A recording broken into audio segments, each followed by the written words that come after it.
Really fun for kids to all kind of gather and play on the tree out there. It's growing out of the sand and they all climb on it. There's thousands of pictures being taken out there daily. They're right on the water. They go and dip their feet in and play in the sand. And the dock is a great place to wait. You can watch the dolphins. There's a lot of fish out.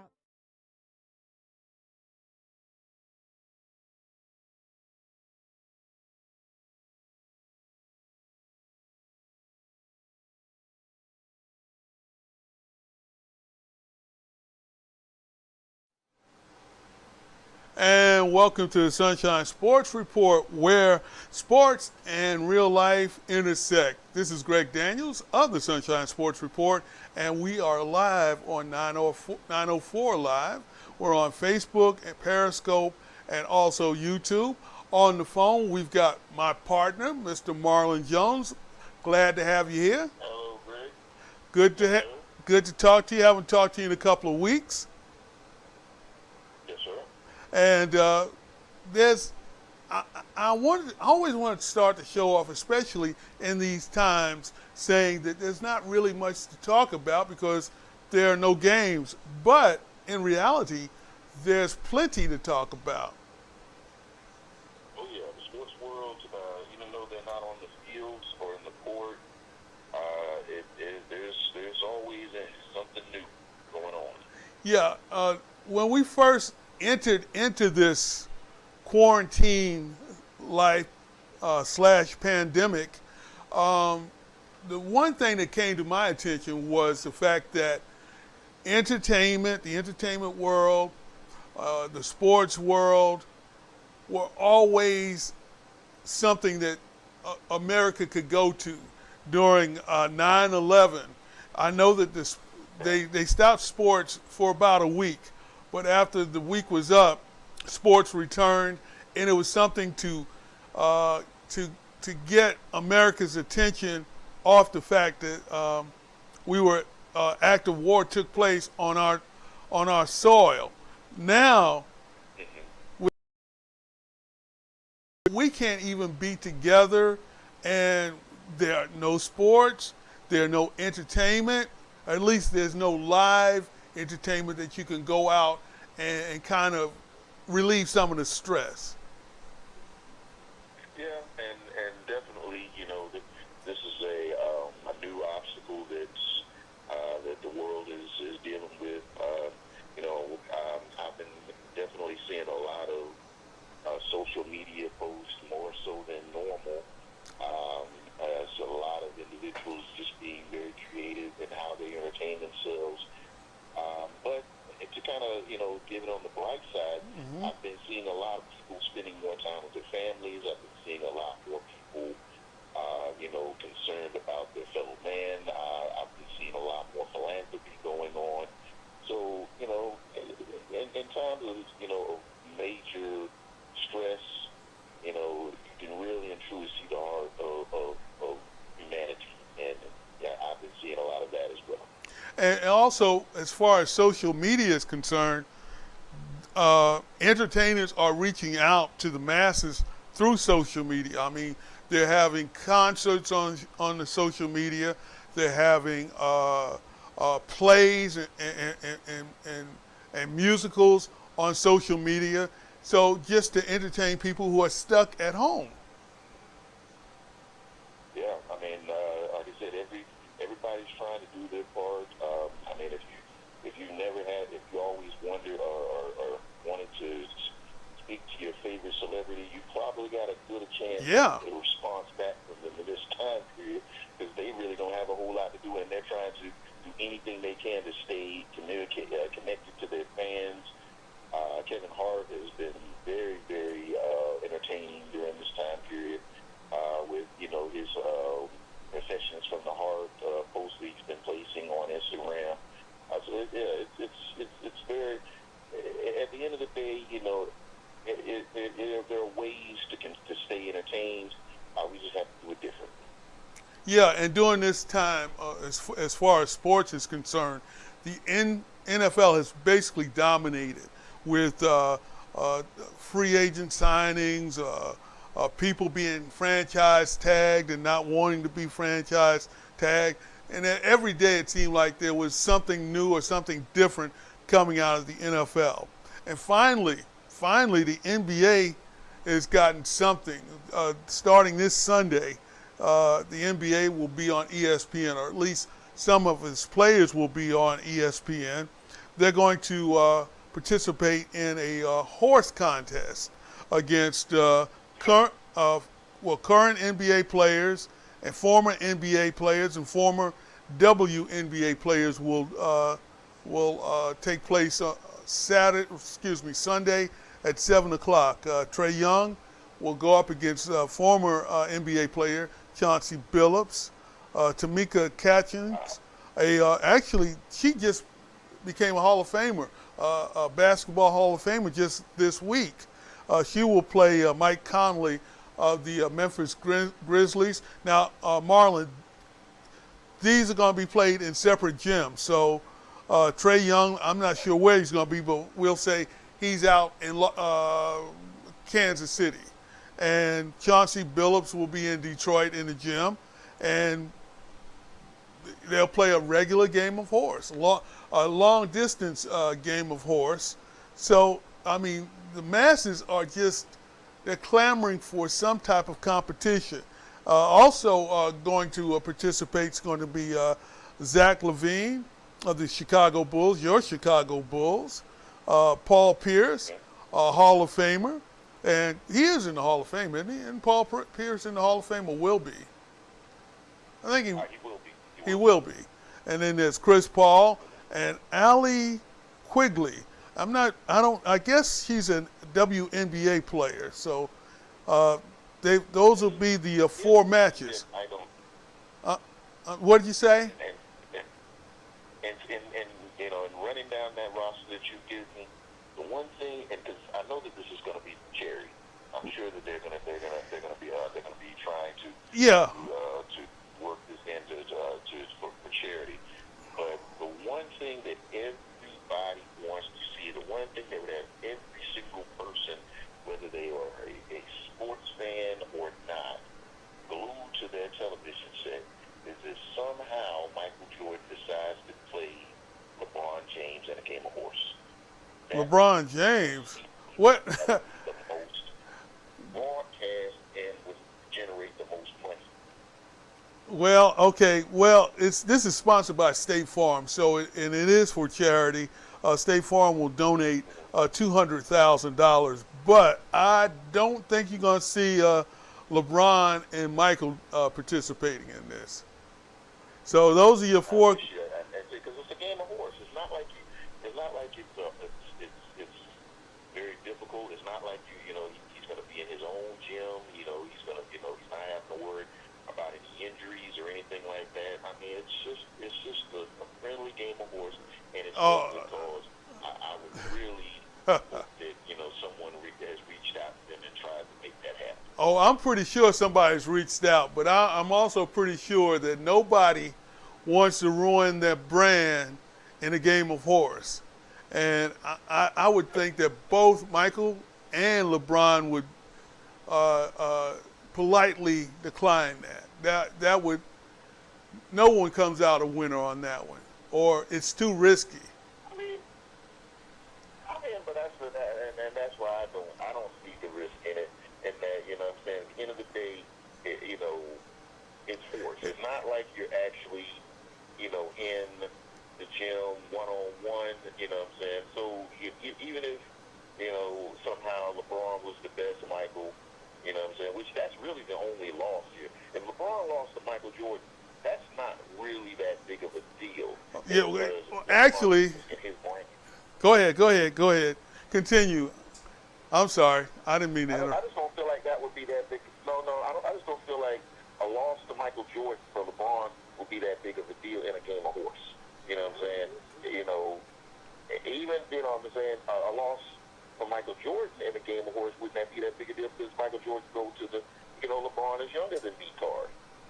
Whereas if LeBron was to lose to Michael Jordan, then he could go to that's Michael Jordan card. So it's like, at the end of the day, I really kind of feel like it's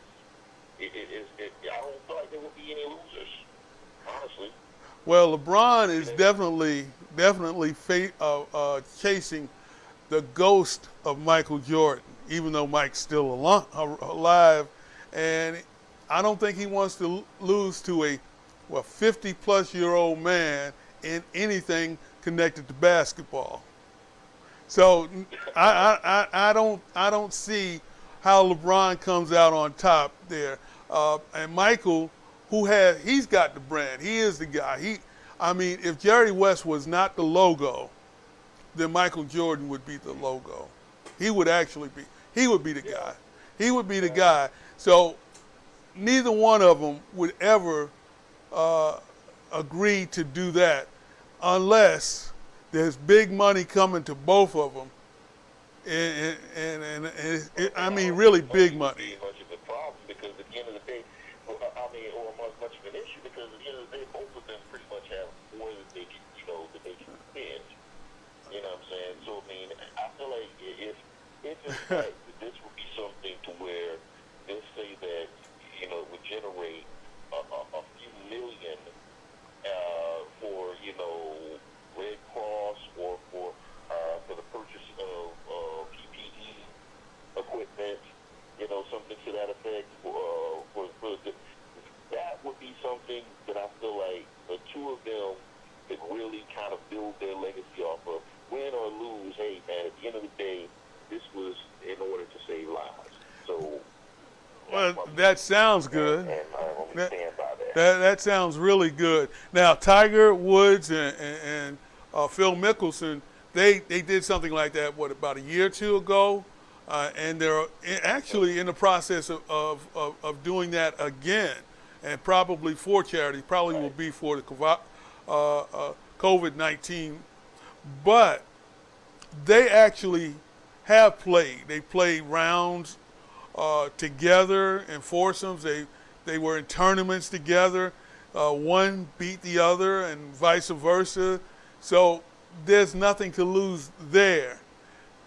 Michael Jordan and Kobe Bryant, Michael Jordan and LeBron James will never play an official game against one another. The only thing that they'll have in common will be their stats. And LeBron is still compiling his stats. Michael is sitting on his stats. His stats speak for themselves. And like I say, it's more than just a win or a loss for them. It has everything to do with their brand. So although it sounds good, I would watch it. I might even pay to watch it. I don't see that happening. Yeah. Now, you know what? It might happen 10 years from now when LeBron is done and Yeah, but nobody wants to see that. Two old retired guys. and that and Jordan will be like 60-some years old. Yeah. But So I would rather see, not saying that Michael is in any way in his prime now, but I would rather see it now than to see it 10 years from now. well, that's when you're going to see it if you see it. Okay. And, That- and it has the most impact right now because, like I said, it can generate a considerable amount of money. And right now, based on what I've been hearing about the respirators and PPE, money is becoming an issue. Right. So, that would definitely help a lot of people if they were to, just say, put your ego aside. Okay. Well, we're on the World Wide Web. Let's throw that challenge out.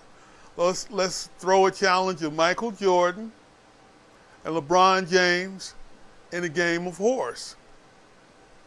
We'll see what happens. It's harmless. It can't be.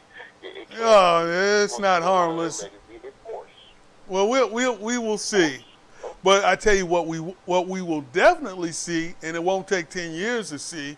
We'll see Tom Brady and Drew Brees playing in 2 NFL games in 2020. That's guaranteed. And division. That's guaranteed, and probably maybe a third game in the playoffs, because both of these teams are probably good enough to make the playoffs. And the NFC South is not the AFC East.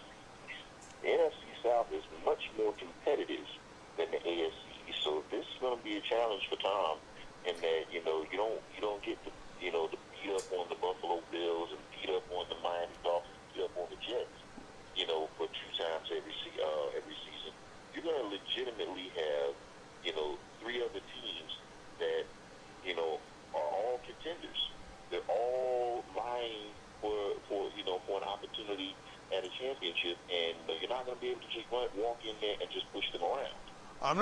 Well, I think that Tampa Bay is indeed a playoff contender. They were a playoff contender technically. Say again? You don't think so? Yes. Oh, yes, definitely. Okay.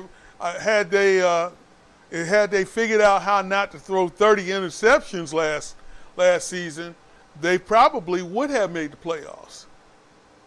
Exactly. So, and we know that the Saints did make the playoffs.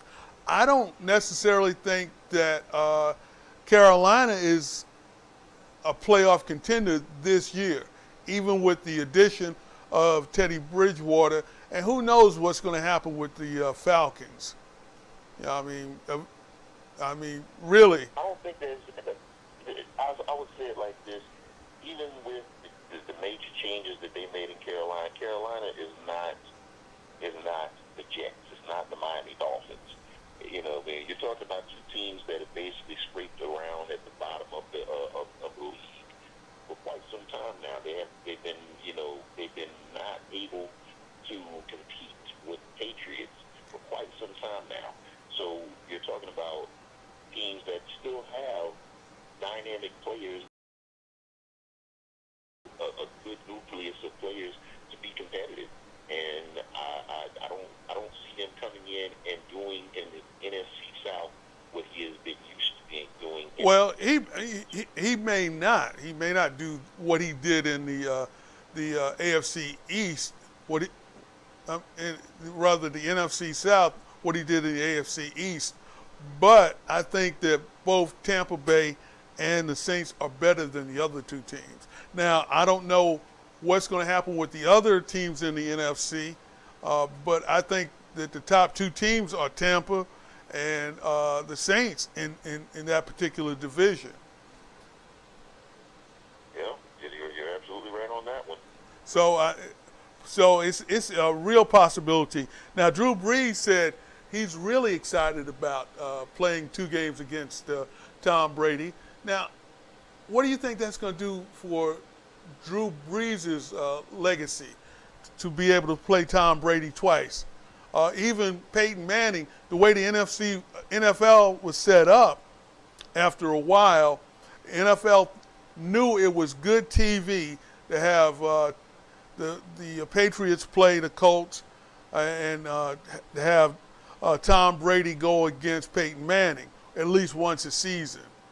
Now, that was kind of forced, but this isn't forced. This is natural. They're naturally going to play two games. Well, I would say in this particular instance, it really depends on what happens after this year, because you're talking about a year that is going to be a very strange year. It's going to it may even be an abbreviated year depending on when things kind of get back to normal. So Right. There's going to be a lot of asterisks going into play as far as this year is concerned. And then it also depends on what happens, because I would say, at this point, Brees is on a 1-year contract. Right. And Tom Brady, if I'm not mistaken, he's on a 1-year contract. No, he has 2 years. 2 years. So, you're talking about two guys, we may see 2 games with them, we may see 4. And then, are they going to be at their best? Are they going to have their best pieces around them? Is everybody going to be able to gel in enough time? The schedule makers put that game towards the back end of the schedule, so it'll give everybody enough time to get up to speed. All of these things are going to factor into that.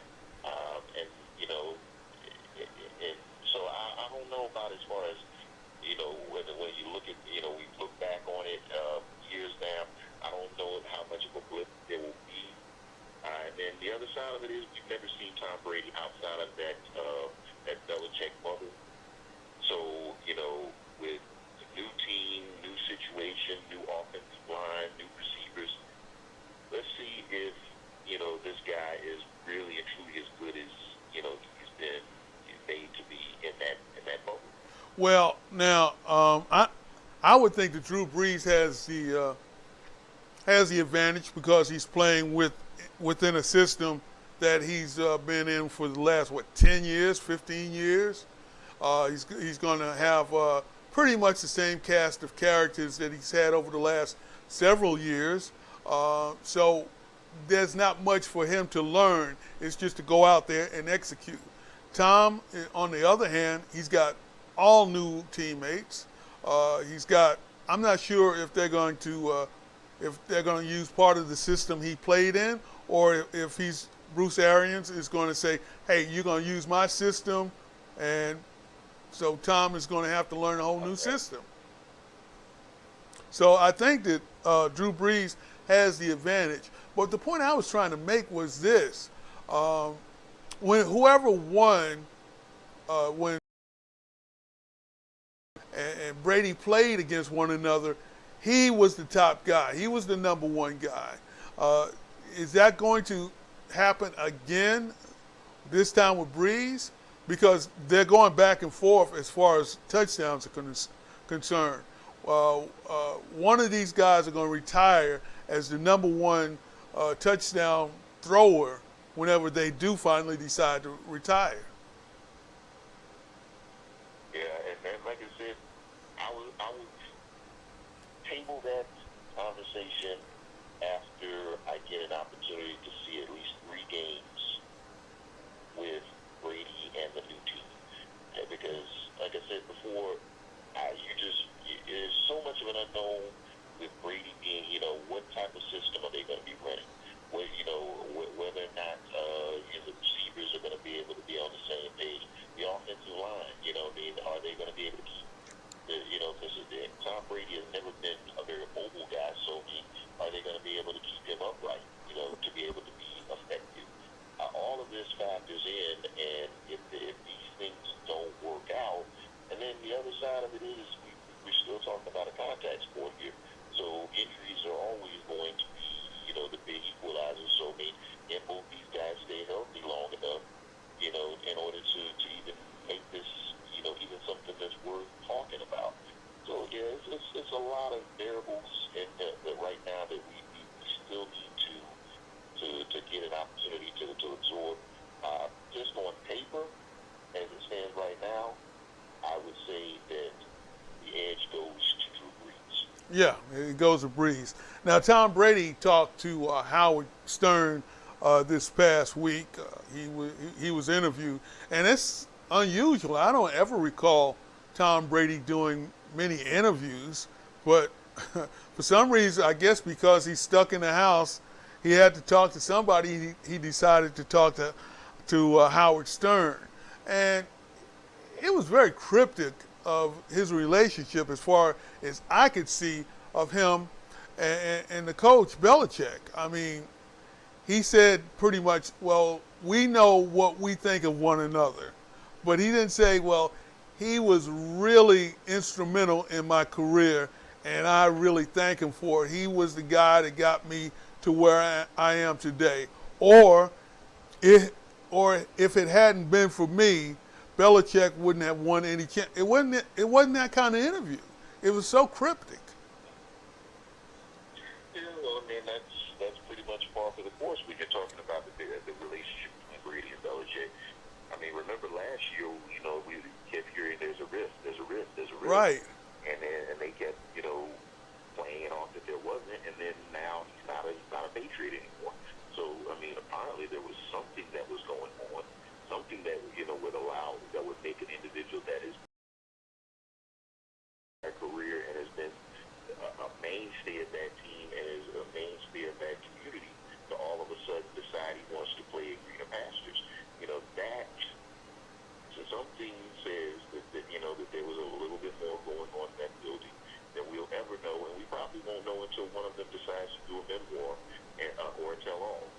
Yeah, and that's the book or the movie I'm looking forward to seeing. Now he also went on to say that going into last season, the 2019 season, going into 2019, he pretty much knew that that was the end of the road for him as a Patriot. Um, he played the entire season. He played it out.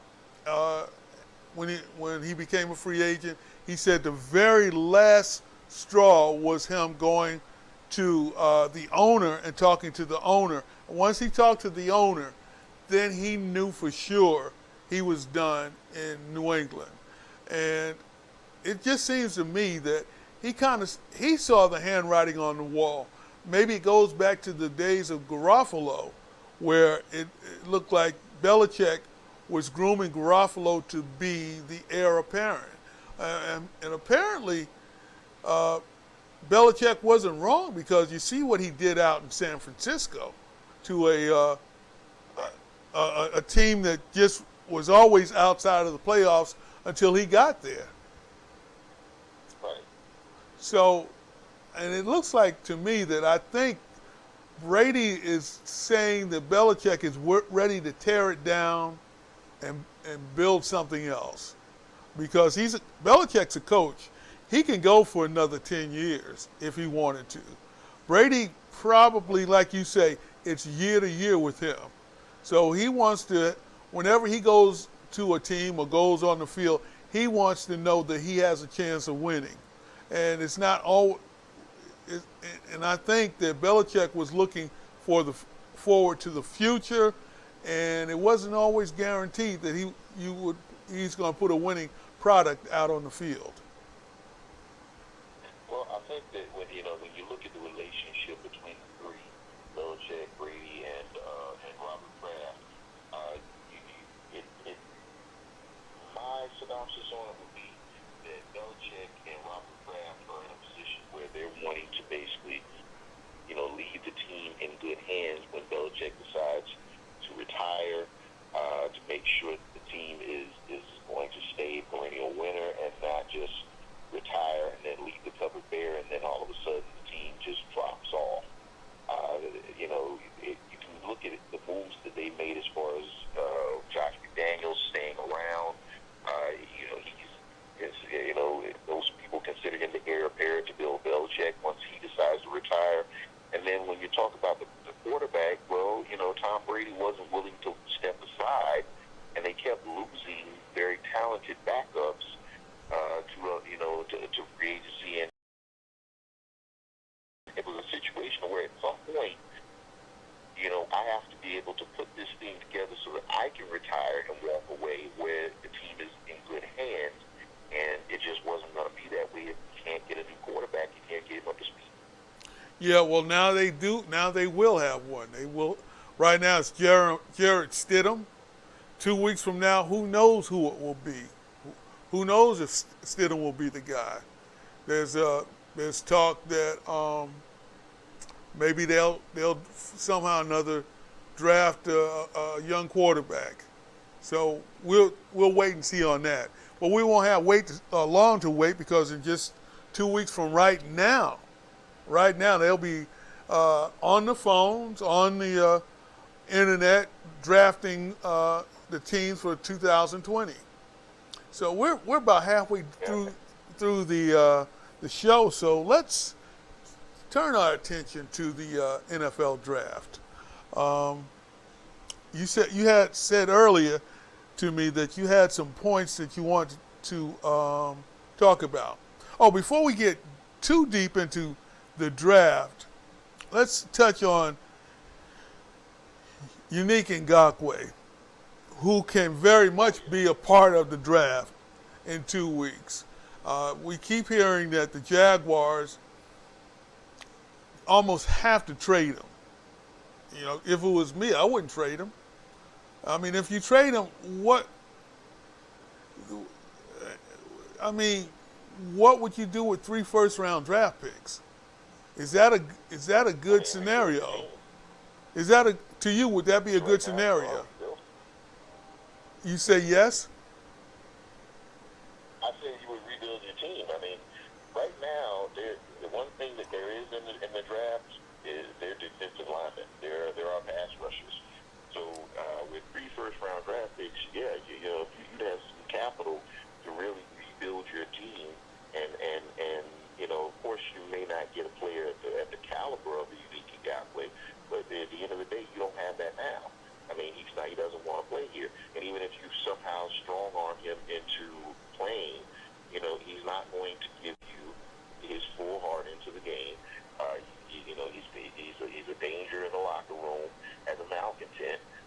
wait a minute. Now, see, not that I don't understand. I don't understand why just because he's not happy with his contract, why would he be a malcontent? What would he do to upset some other player? If he's doing his job on the field but not happy with his contract, how would that make him a malcontent? Well, when you're talking about a player that is basically saying that, this organization handled this incorrectly, I don't want to be here, the fear that you have is, and I've been seeing it on a day-to-day basis with, the Jalen Ramseys of the world and the Dante Fowlers of the world, where they're basically they're very vocal about get out of there, speaking to not just Yannick Ngakoue, but also to Leonard Fournette. I've seen it on social media numerous times where they have made overtures towards other players on the team that you need to get out of there, as though it's, and this is not. So, It's one thing on social media, it's one thing in your own locker room. Well, so if you have that many players not satisfied with the what's going on the team, it's not a player issue, it's a franchise issue. So no matter who you draft, you're going to have that same problem in a year or so. Possibly. I mean, at the end of the day, one thing that we know right now, definitively, our owner is Shad Khan. That's not going to change no time soon, if ever.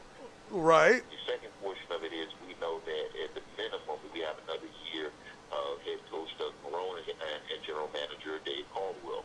So the front office is not changing, at least for this season. So Well, yeah, I would say that now. Are definitive right now, right? Right. So So, but that doesn't answer my question. If you have that many players upset at being here, and they're vocal about it, how many other players upset about being here and not vocal about it? It's one thing to have one guy as a malcontent, but you have described at least 4 players that were malcontents, and not just 4 any players, 4 of your top players. right. So, And that's a Shad Khan question. That is no, not necessarily. Well, it is a Shad Khan because the buck does stop with Shad Khan. But what I'm thinking is it's more of a front office problem. And it may be a situation, but here's where the problem comes in at. We don't know how much of that was Tom Coughlin. We don't know how much of that was the coach, because the players are very cryptic about how they feel about the situation. If it was a situation where it was strictly about how his resigning situation was handled, okay, then that may be a Tom Coughlin situation. Tom is gone. Tom is gone. So that doesn't address Ngakoue, nor does it address the running back, Fournette. Those 2 are currently on the roster. Tom Coughlin is nowhere to be seen in the locker room, but yet this same scenario that Ramsey left with and the same scenario that Fowler left with still exist. Now I was go ahead. I'm sorry. No, what I was saying is that as it stands right now, yes, Tom may have caused the rift. He may have been the Well, get over it now. but I would get over it. okay, but here's the problem. If it's just speculation, we don't know if that was the only reason, because these players have never come forth and explicitly said anything.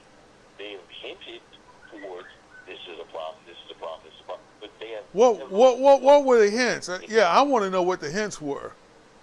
Is it just playing here in Jacksonville?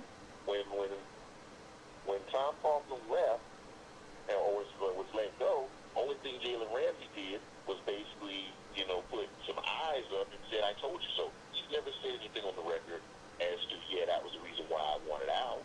Never said that. You know what I'm saying? At no point has any of them come forth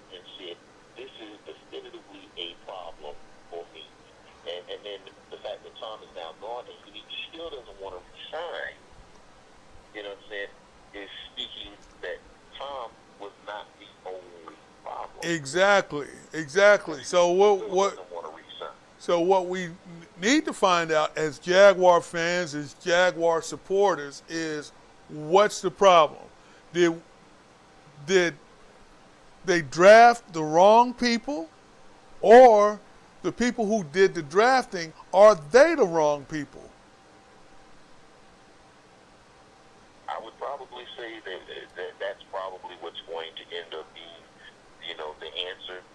I would say it like this: the worst thing that could possibly happen for the Jaguars, in my opinion, is for them to barely make the playoffs, if not almost make the playoffs this year. Why would that The be a reason why I problem? say that's the worst. Yes, I'd love to hear the reason for that. Because at that point, for Shad Khan, it makes it a difficult decision. Do you say, hey, we have some, something to build off of, and we're going to get better, and this is positive, and then keep the same brain trust in place with hopes that they can all of a sudden now make it right because it's going in a positive direction.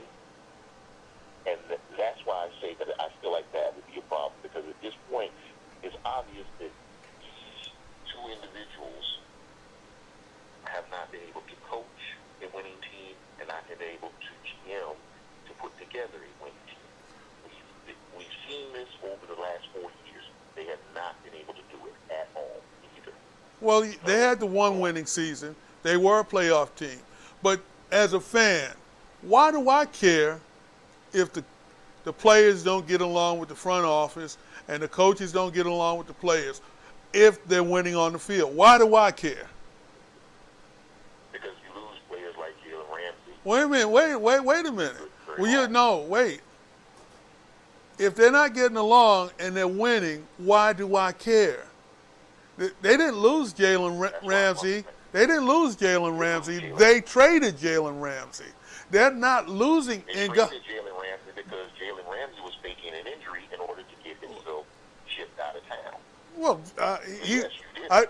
no, Jalen Ramsey wouldn't have played, and I would have my doctors examine him along with other doctors, and eventually something would have come up. They wanted Ramsey gone. I would have never traded Ramsey myself, nor would I trade Ngakoue. Now, if The only reason why you trade Ramsey is because of the reason why right now Ramsey's the problem.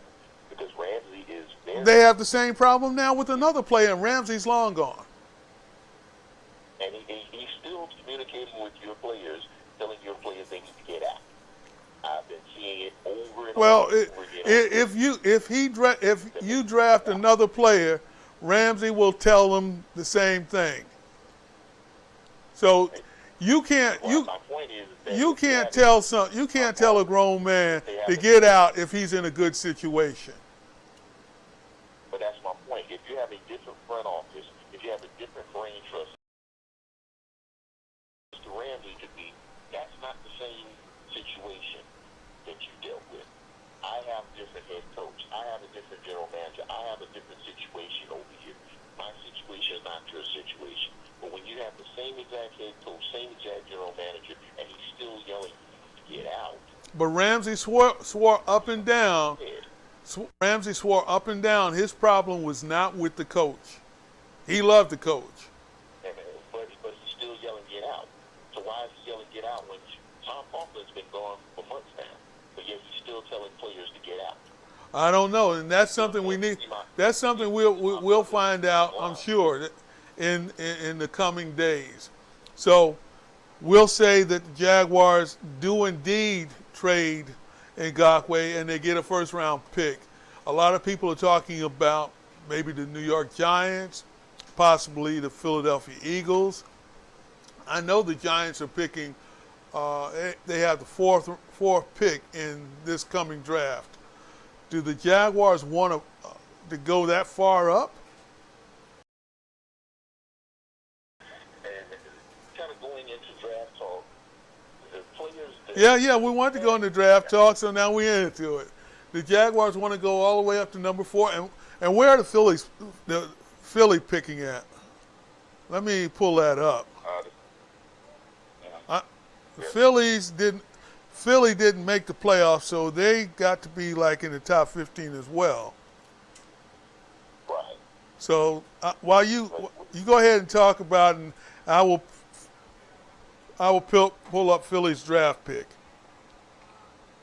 Okay. Well, what I'm looking at as far as the draft is concerned, there is one player that I'm feeling as though that is a must get if you're the Jacksonville Jaguars, and I've spoken about this player on the show on numerous occasions, and that is Tristan Wirfs out of Iowa. He's right now he's being seen as a right tackle, but he has the athleticism and he has played left tackle. He's basically a very, very athletic offensive lineman, meaning he can basically play guard, he can play tackle, he can play right or left. So I'm feeling as though with his type of skill set and that versatility, that is an individual you need to pick up at number 9. You need to pick him up at number 9 and then basically make Cam Robinson fight for the right to play that left tackle position. Okay. Works can basically play on at any other location on the line if need be. Okay. And with that being said, then you have the linebacker out of Clemson, Isaiah Simmons, who would definitely bolster your linebacking core. And Now is Simmons that kind of tweener guy? Is he like a safety slash weak side linebacker? Yes. Okay. Safety, last linebacker. Most likely he'll play linebacker on the next level, but because he has the skill set to, in fact, be a safety, you're looking at a guy here that, can cause havoc. He could drop back into coverage, he can basically cover tight ends, and, even cover an occasional wide receiver across the middle. So this is a guy that will allow a very creative offensive coordinator to cause major problems in the middle of the field, or even rushing the passer for that matter.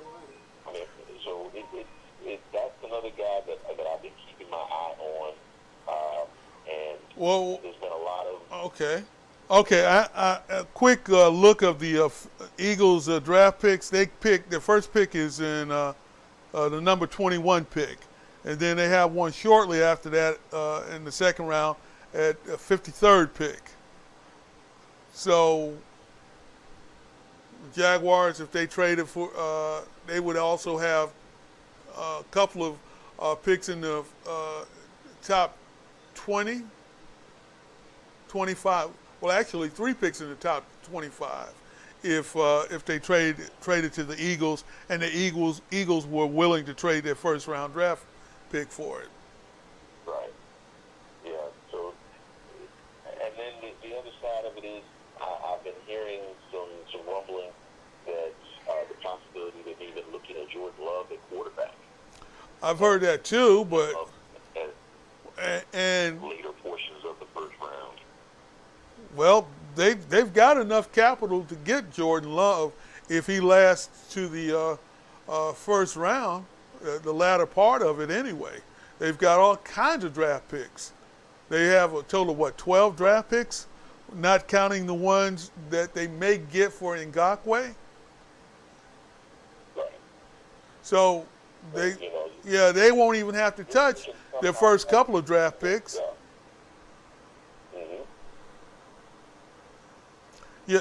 And then the other person that you want to keep an eye on in this first round is the quarterback out of Florida, C.J. Henderson. Right. Okay. Now let me preface this to everyone by saying this. I'm not telling you guys that saying that these guys are better than other players at their position. I'm mainly speaking of good fits for the Jacksonville Jaguars and where the Jaguars are going to be picking guys that are realistic for them to be able to pick at the places where they're picking at.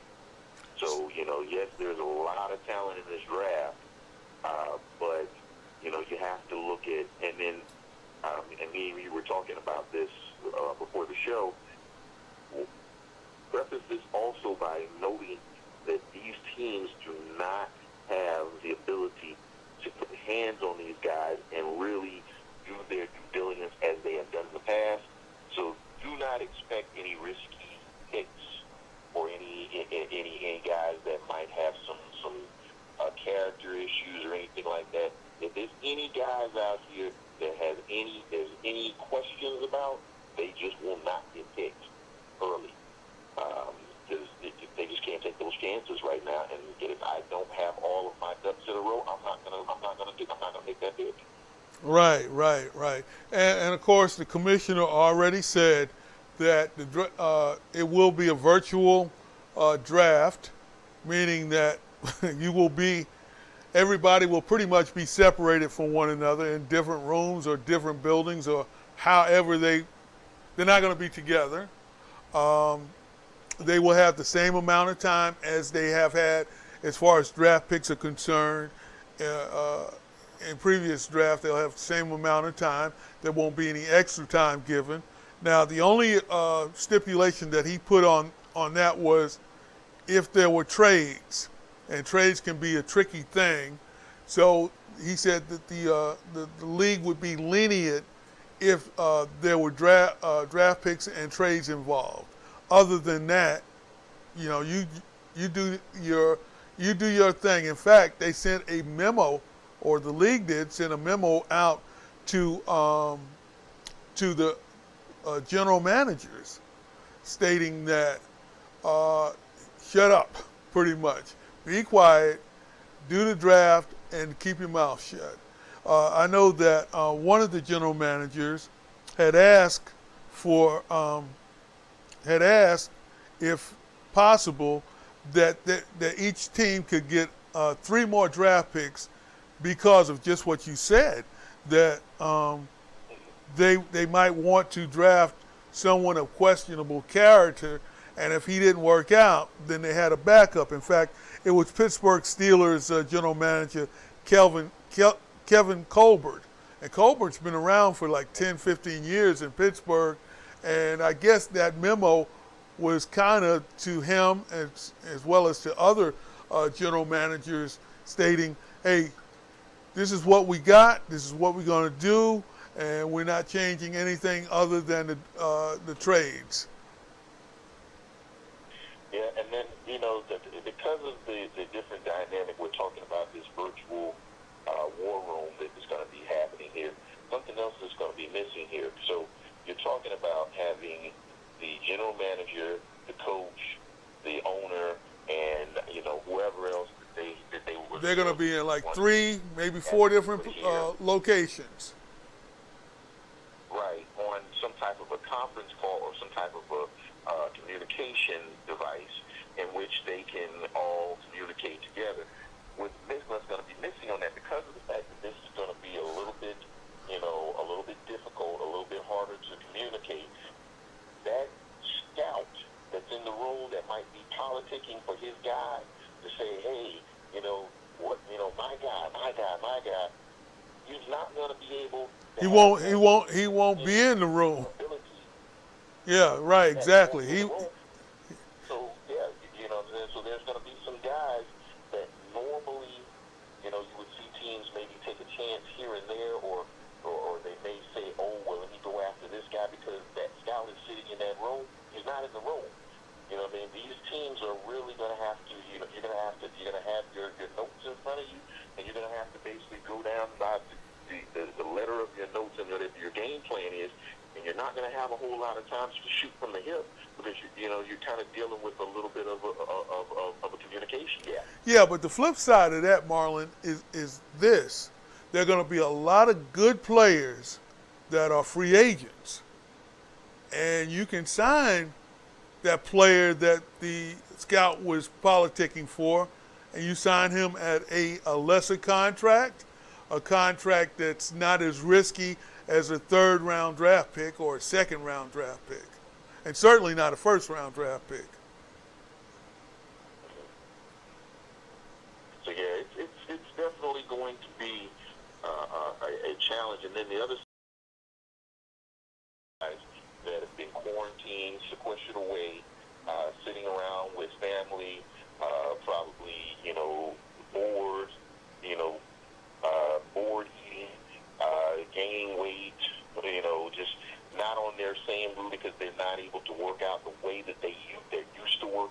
Right. Plus, these are not NFL players we're talking about. We're talking about college rookies. These guys don't have the money that NFL players have. So the difference here is that an NFL player basically has a whole gym that in his home to his disposal where he can basically go out there and work himself out and keep himself in shape. A college rookie that does not have a contract yet, that does not have any money yet, he does not have the ability to stay in that same type of shape. So he Right. may not be as ready for the season as the rest of the veterans are, and that's going to put them in a completely different conditioning setting. Well, it's going to probably Able to start getting them working out. Marlon, this draft is going to be like those drafts that they had in the early 70s, late 60s. And what they're going to have to do is what the general managers did with those players in the late 60s, early 70s. They're going to have to bring them along slowly. It's just like quarterbacks in those that era. Rookie quarterbacks knew they had almost zero chance of starting, even though they were maybe the first round or second round draft pick. They had zero chance. They had to sit or they had to carry that clipboard, and that may be what's going to happen in 2020. Even though you're a first round draft pick, you're going to have to sit and learn and do what you just said, get in condition. So would you put that edge with some of the more senior general managers or individuals that maybe have the ear of a Bill Polian or some of these guys that were around in that era that understand, how to evaluate talent from that era? Well, not really. I think that any general manager would be thinking along those lines because you laid it out. Those college players aren't going to be in as good a shape as, say, the 2019 rookie class is, simply because of what's happening with the COVID-19. So they know that they're not going to be ready to go at the beginning of the season. Not only aren't they in shape, but they haven't had any mini camps. They haven't had a rookie camps. As soon as the country is back and up and running, the league is going to start. They're going to start the games. It may take them 3, maybe 4 weeks, but within that month, they're going to start the games, and hardly any of the rookies are going to be up to speed. Oh, let me give you some breaking news here. What's that? The Los Angeles Rams have traded Brandon Cooks to the Houston Texans. Okay, so that gives them the wide receiver that they gave away, but Cooks is a good wide receiver. He's a very good wide receiver, but he is not the replacement for what's. Oh, no, I don't think anybody's going to be able to replace DeAndre Hopkins. Yeah. That's not. Now that's gonna make them somewhat happy, and the Rams, of course, that they were they were way over the salary cap, and Cooks. However, Yes. here's the situation that puts them in, though. Puts who in? In order to get Brandon Cooks, Uh-huh. they needed a second-round pick. Right. Now the Texans don't have a first-round pick, and they don't have a second-round pick because they traded their first-round pick to get Laramie Tunsil. Now they traded their second-round pick to get Brandon Cooks. But what did we They're just basically putting all what did we just discuss? That virtually none of the rookies probably are going to be ready to go anyway. So it may not be that big of a deal. Plus, you also mentioned that there are going to be a lot of talented players who are going to be free agents. So it probably didn't, especially this year, probably didn't hurt them as bad as it would have in other years. Well, definitely, this is a move that it's either going to be the move that it propels them and puts them into the playoffs and makes them be able to keep their stranglehold on Cooks has been good wherever he's and been. still Bo Bryant fired. We still that's another story on to itself, that DeAndre Hopkins story. But it's that's going to be interesting though. That's going to be interesting to see what the Rams are going to do now. Are the Rams? They got rid of the starting running back. They got rid of the Cooks. They probably got a couple of other players that are probably going to go. So are they kind of retooling?